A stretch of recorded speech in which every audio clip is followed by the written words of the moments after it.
Live na live worldwide, ito pa rin ang Pinoy Dream Academy First Gala Performance Night. Sa kwentuhan natin sa primetime kagabi, napag-usapan natin ang pagsugod sa ospital ng scholar na si Shivas dahil sa hyperventilation attack. Ano nga kaya ang sinabi ng doktor? Kakanta pa kaya siya sa gabing ito?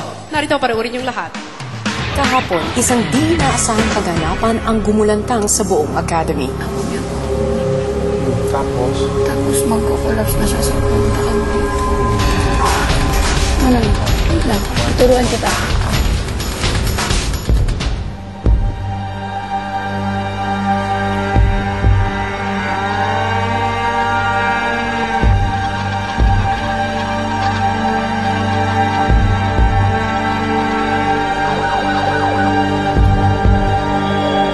Karoon siya ng tinatawag na hyperventilation syndrome.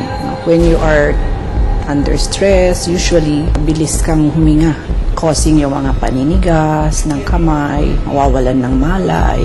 Nagpagawa lang kami ng EEG or electroencephalogram to make sure it's not a seizure or convulsion. Matapos ang isang buong magdamag ng medical tests and observations, ibinigay na ng doktor ang kanilang final findings. Meron lang mga mild, non-specific abnormalities. Nothing serious. Okay lang naman. Pero you still have to correlate with the clinical findings of the patient. Pero to be on the safe side, nag-start na ako ng medicine sa kanya para he can continue to perform. As much as possible, I'd like him to still continue living a normal life. Pwede pa siyang kumanta. Well, you heard it loud and clear from the experts themselves. Kaya ni Chivas kumanta ngayon? Well, anyways, before I go to the couple, kasama ko ang mga last batch of the performers, Bugoy, Bunny, and Chivas, of course. Yes, but bago ako magsimula sa dalawang to, I just want to ask Bugoy, anong nararamdaman mo na hindi na kalabaw at damo ang kinakantahan mo?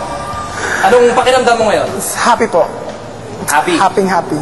Okay, well, it's time for you to prepare. You may go to stage. Bunny!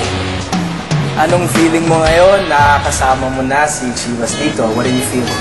Siyempre, happy kasi at least dito na siya. Kasi mahirap. Diba? Well, Chivas, ikaw naman kasi, anong iniisip mo? Ba't nangyari yun? Are you feeling better? Are you okay? Okay. Are you ready to perform? Ready. Okay. Well, Tony, apparently they're ready, so it's all up to you.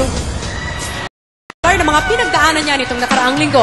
Narito, panoorin yung lahat.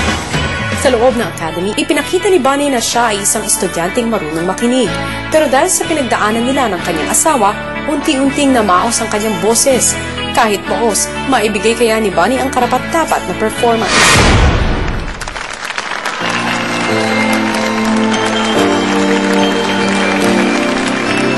Thank you for teaching me how to love, showing me what the world means, what I've been dreaming of. And now I know there is nothing that I could not do thanks to you. There's no mountain, no valley, no time, no space, no heartache, no heartbreak, no fall from grace can't stop me from believing that my love will see me through. Thanks to you, thanks to you for teaching me how to live, putting things in perspective, showing me how to give and how to take. No mistakes, we were put here together. And if I break down, forgive me, but it's true that I am making with the love I feel inside. Thanks to you.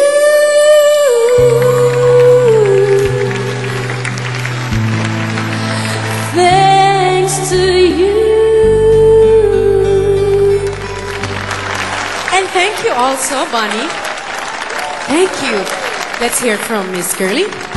Bonnie, maganda naman yung delivery mo, kaya lang wala akong nakitang uniqueness dun sa style ng pagkanta mo nung song na yon. Parang, alam mo yung sa banda, kung sa banda, parang magaling siya sa pwesto, ganon. Pero you're already in a bigger stage, so kailangan hanapan mo ng sarili mong interpretasyon ng kanta para to stand out. Kasi kundi, masyadong malakas ang labanan dito, maiiwan ka. Kailangan yun ang i-concentrate mo sa susunod. Pero overall naman, you delivered well. Kaya lang yun nga, kailangan isipin mo na yon kasi nandito ka na sa Pinoy Dream Academy. Maraming salamat. Maraming salamat, Miss Curly. So, kailangan natin hanapan ng edge para mag-stand out. Maraming salamat din sa iyo, Bonnie. Thank you. You may now go back. Ngayon naman, ibabalikan natin ang mga hamong hinarap ng susunod na scholar. Narito, panoorin niyo. So I sing. Sa loob ng academy, itinuturo kay Shivas ang tamang pagbigkas at tamang buwelo. Pero sa mga nakaraang oras ay hindi siya nakapag-ensayo dahil sa pagkakasakit. Malampasan kaya niya ang hamon ng pagkanta kahit di lubusan ang ensayo.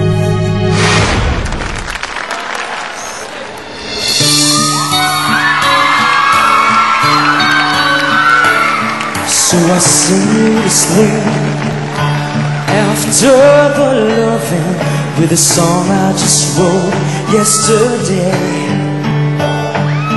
And I hope you can hear what the words and the music have to say.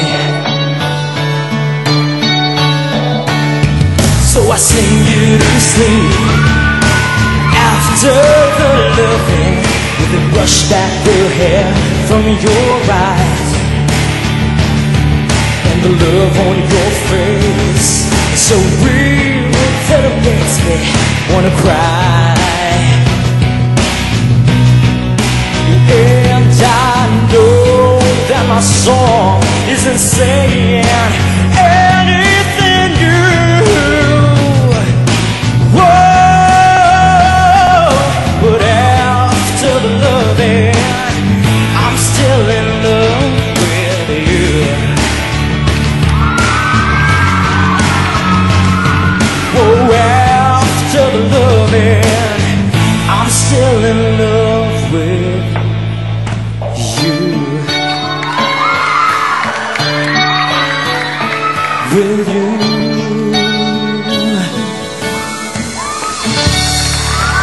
Our scholar, Shivas, wow, after what you've been through this week, nakapagbigay ka pa ng ganyang klaseng performance. Pero pakinggan natin ang sasabihin ni Mr. Haji. Shivas, kailangan bang tubig? Hindi, okay lang po. Alam mo, you should, ang ganda considering na yun nga, may mga episodes kang ganon, nakapag-deliver ka ngayon na maganda. Hindi ko lang nagustuhan the way you ended the song. Nagustuhan ko kung paano mo inumpisahan. Kaya lang parang humina ang dating nung patapos na, you missed out on some notes. Ingatan mo yung mga end notes mo kasi wag mong basta-basta bibitawan. Mahalaga yan eh. But overall, I think you did a pretty good job. And I like the arreglo.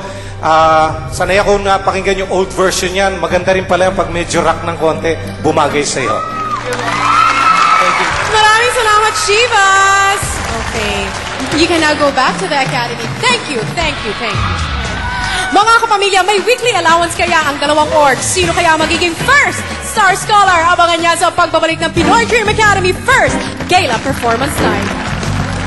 Kanina talagang hirap na hirap siya. Ngayon, I saw it effortless na lang. I wanted more fire lang siguro kay Bunny. But Bunny, I like the way she did her high tones. She worked on it. She remembered what she had to do with it. Shivas was a surprise. And it was such confidence. Yeah, happy. Magandang may confident siya. Joey si Shivas. Oh, very confident. Very confident. Okay, galing. And aligned. Pinoy Dream Academy would like to